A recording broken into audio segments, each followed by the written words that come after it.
Hey, amazing audience. We are live with Kirsten Joy. It's good to meet you, thanks. How are you doing? I'm doing fabulous. Nice to meet you. Are you ready to have some fun? Yeah, I'm ready. Let's go, let's do this. Which of your talents is responsible for us connecting at this specific time in history? Me as a wellness consultant. Who did you learn that from? Ooh, life?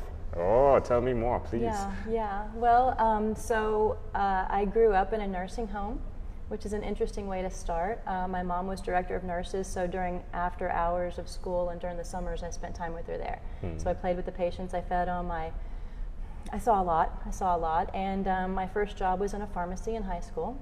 So I got into medicine, and then I was an office nurse immediately after high school. And so that seemed like a good job, and I was ready for me to go to college.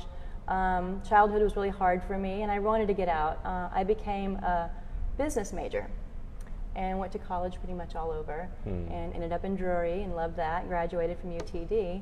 But that was for business, right? So that's what I was supposed to be doing according to what I was trained, what my parents taught me. And so I became a finance exec. I was a director of finance and accounting. I did global project accounting for a software company. Met my late husband there, and we were like the super couple in our pinstripe suits and high heels, you know, working on the 10th floor, having a great time. We would take problems home with us and solve them on the weekends and implement them on Monday. So it was fun, right? It was living and working. It was super intense, just traveling all over the globe. It was lovely. But I got sick. I went into an early menopause at 40, and he got brain cancer at 40. So it killed him. We were literally burning our candle at both ends, and that's what happened. He got blisters in his brain, and I was having heat issues, and they gave him 6 months to live, so I retired from the corporate job because obviously I had a different job to do now.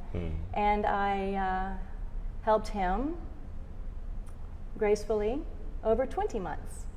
And then when he passed away, I went full-time into my own talk therapy and yoga therapy. I'd been doing yoga since I was 19 for fitness, right? Because that's what you do. But I really began to understand it as a healing modality and super nerded on it because I'm a scientist at heart, and I love to read and I love to study. And I began studying Kundalini Tantra, the Tantra being the science behind the yoga, and part of that was Ayurveda, which is, in modern terms, I would call it the operator's manual for the human body.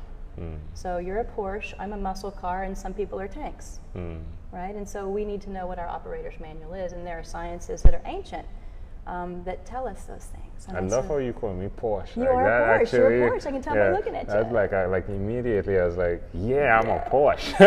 Exactly, right? And so there's an operator's manual for you. There's certain things you should do, practices you should do, food you should eat that serve you best. Sure.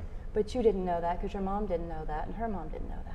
Right? And so I'm picking up these sciences and I'm comparing them to my experience in the medical field and growing up amongst terminal illness and death. And I see that there's a different way. That's good. I see that we can do things by making simple choices with right information to be more balanced, to be more calm, to be more stable. And so I was lucky enough to become a wellness provider at Good Work, which is a co-working space off Good Latimer.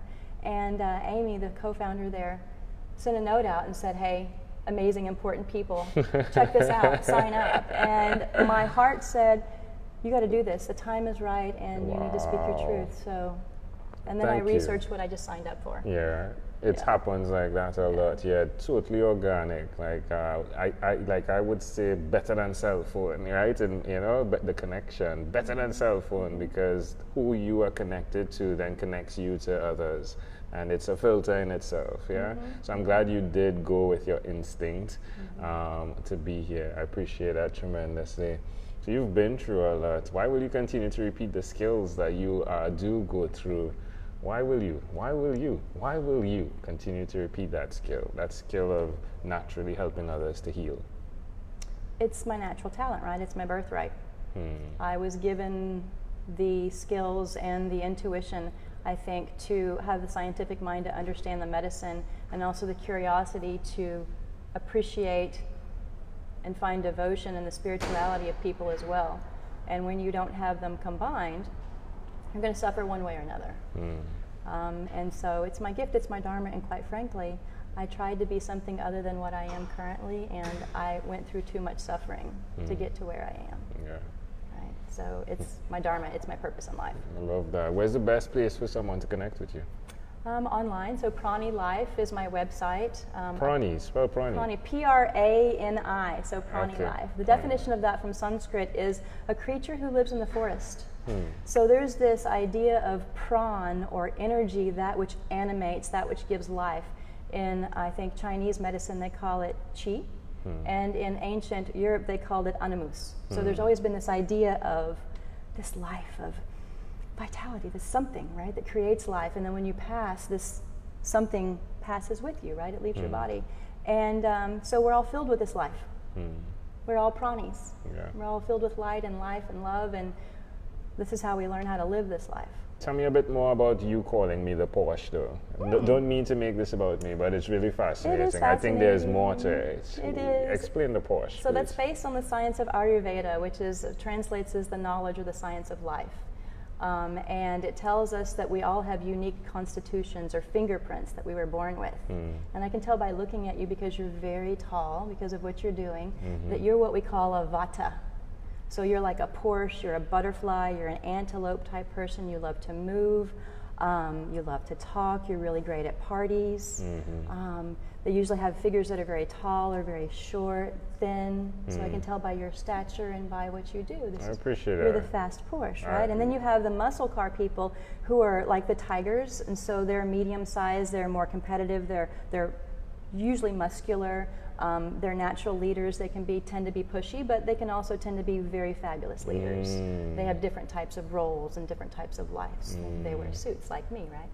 And then you have the teddy bear people, you have the tank car people, and they tend to be more rounded, and they love to love and hug, and they're squishy, right? We love these squishy people in our life. They bake us food and they want us to sit down and hang out with them. Yeah, this is we good. need these people, right? Yeah. And so depending on how you were born and what's natural for you, once you know who you are, you understand your imbalances, and then you make choices to put yourself back into balance. I love that. Where can I get more information about that? Because I've had a lot in terms of the psychometric analysis, but this seems to be, a bit different. From where can I get more information on that? So just a first step is you can look at my pranilife.com website and look at my blogs, and I've got the 10 pair of opposites.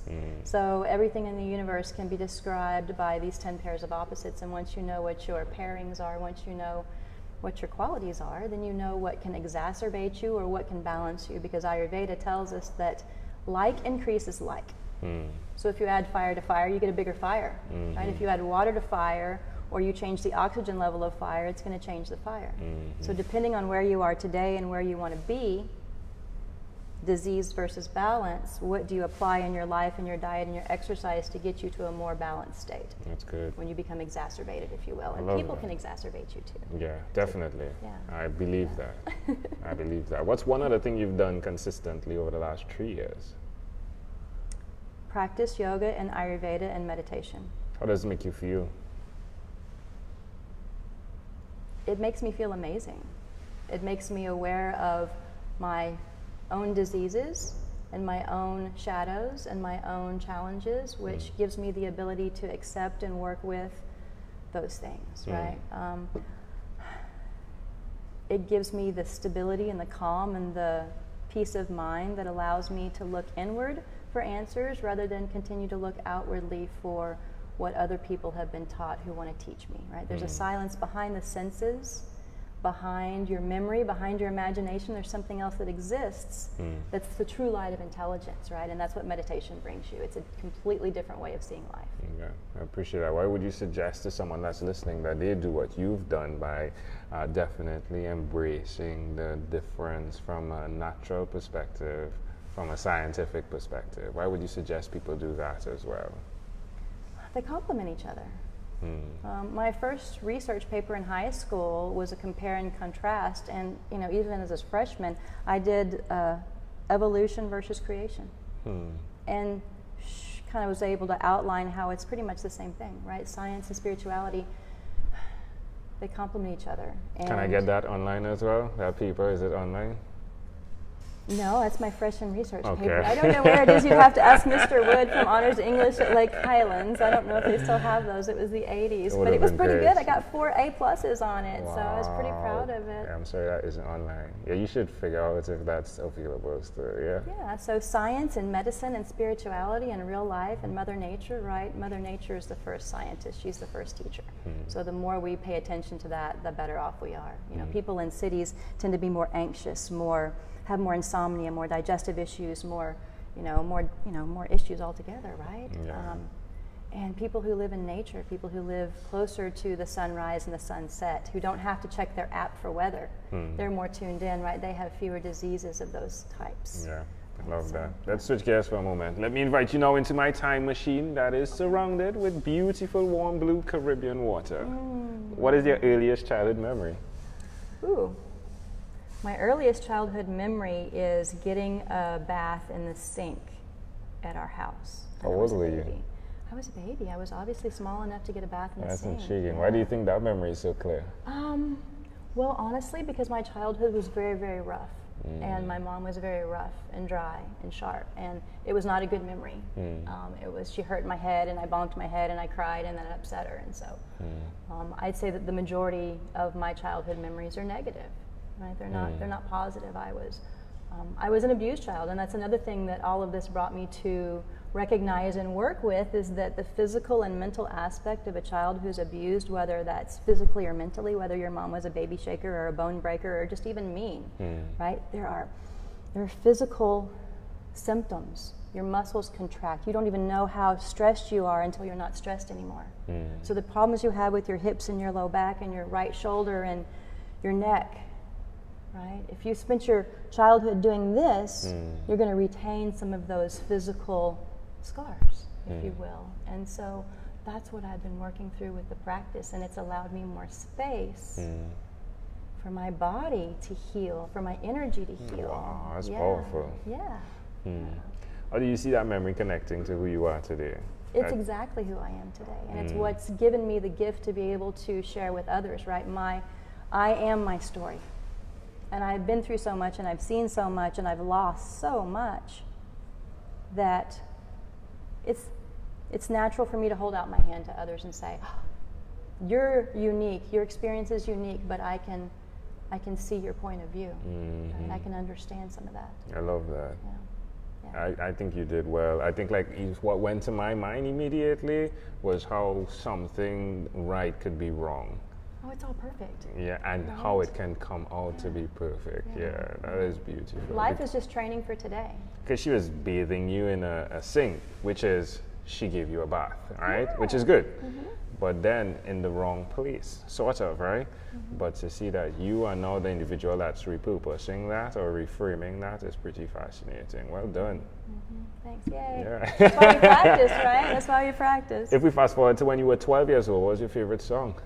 Whew. So age 12. I think that was truly before I really found music. It was 15 when I found music. All right, it's cool. What were you listening at 15? So the Beatles. All right, what song? All songs. I'm a Georgie girl, so I loved all Beatles. I listened to a ton of Elvis, and then I got into like NXS and things like that, like a typical 80s girl, right? Yeah. Madonna, all that jazz. Madonna, yeah. I'm a product of the 80s for sure. Yeah, that's good. I love me some disco too. All right. Disco is not dead. No. All right, well, we've arrived at our destination, but before we get off of this time machine, there's a small declaration form. So yes or no. We're going to move pretty quickly. Are you ready? Sure. Have you chosen someone to pass on your skills to? Yes. Are you married? No. Do you have children? No. Do you believe in God? Yes. Do you have an inner circle of friends? Yes. Do you watch TV for more than 3 hours a day? No. How about 3 hours a week? Yes. What about screen time, the phone and the computer? More than 8 or less than 8 hours a day? I try for less than 8. If you had to share with us your own unique real statement, a statement that represents Kirsten Joy, what would you say that is?